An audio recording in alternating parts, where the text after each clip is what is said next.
You will believe what fans just spotted poking out of Travis Kelce's gym bag, and no, it's not protein powder or a sweaty Chiefs jersey. Our guy Travis casually walked into the gym in Florida like it's no big deal, just to set the Swiftie world ablaze. Clad in workout gear and rocking a backwards cap. He carried a zebra print brag that was giving Loud Choices zero regrets energy. But the real kicker?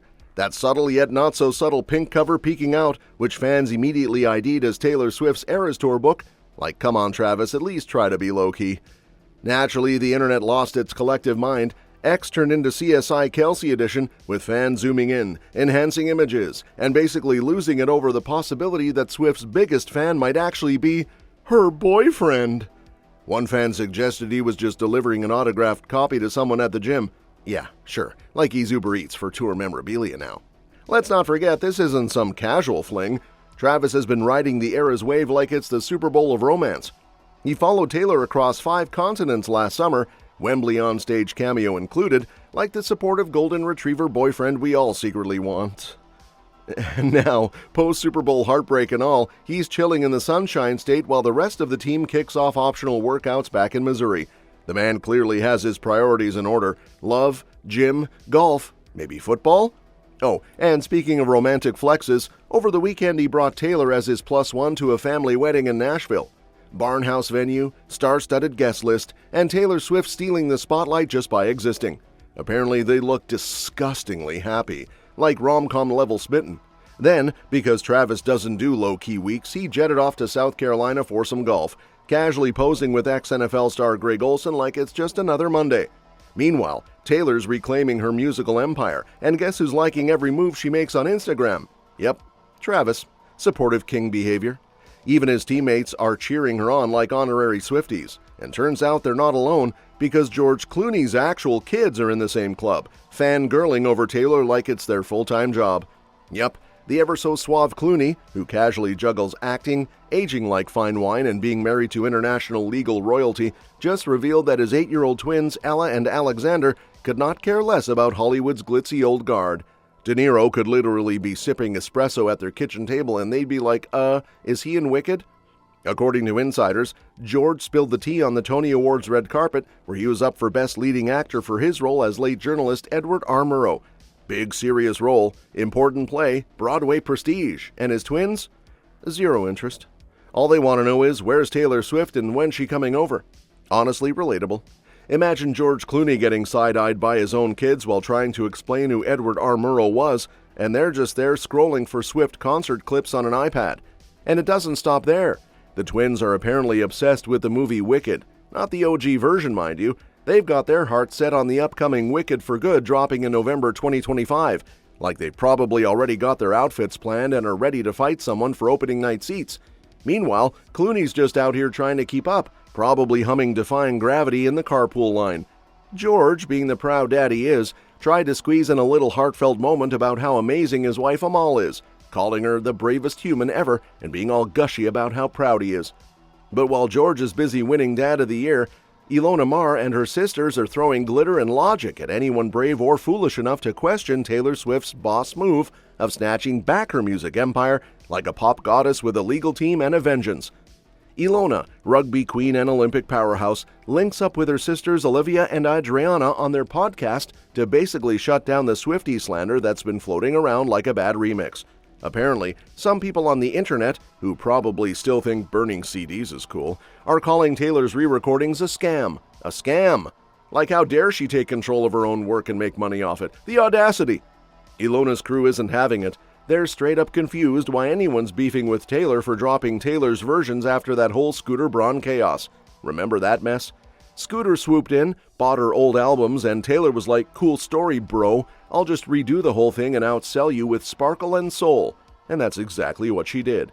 Now she owns every chorus, every heartbreak anthem, every sparkly high note she's ever recorded. The mic fully dropped. Olivia practically broke the podcast mic, ranting about how wild it is that anyone would call this scammy. Adriana chimed in like, hello, she literally had her song stolen and flipped the narrative into a chart-topping power move. The sisters were basically tag-teaming the haters WWE style, but with facts and girl power energy. Ilona, who admits she's still on the edge of full-blown Swiftiedom, is now seriously considering jumping on the Taylor train, especially after witnessing the loyalty, the artistry, and the absolute obliteration of the poor little pop star narrative. But just when you thought Taylor was sitting pretty on top of the billionaire pyramid, sipping sparkling water in a velvet throne made of platinum records, bam! Lucy Goh pulls up in a hoodie and sneakers, holding a billion-dollar startup and casually snatching that youngest self-made woman billionaire crown like she's just picking up her dry cleaning. Yep, Lucy Goh, tech boss, AI genius, and certified Swiftie, is now officially richer than Taylor at the age of just 30. But before anyone grabs their pitchforks, Lucy's not here to throw shade, she's fangirling hard. She's telling everyone Taylor is the icon, and even shared how she basically short-circuited when she met her at Coachella last year. Full-on fan meltdown. Picture a billionaire squealing in a VIP tent, it's giving Swiftie energy, not boardroom vibes. And let's clear the air. Lucy's not gloating about her new status. She's not doing a victory lap in a gold-plated Tesla. Instead, she's brushing it off like, oh, billionaire? Cool, next. Girl's more excited about seeing other women rise than she is about the Forbes list, which is kind of the opposite of how most tech bros handle success. Go made her coin the silicone slick way. She co-founded Scale AI, hung out with the tech elite, exited with a tidy 5% still in her pocket, and then casually launched Passes, a platform where creators cash in via subscriptions and one-on-one content. So basically, while the rest of us are struggling with login passwords, Lucy's just creating billion-dollar platforms in her downtime.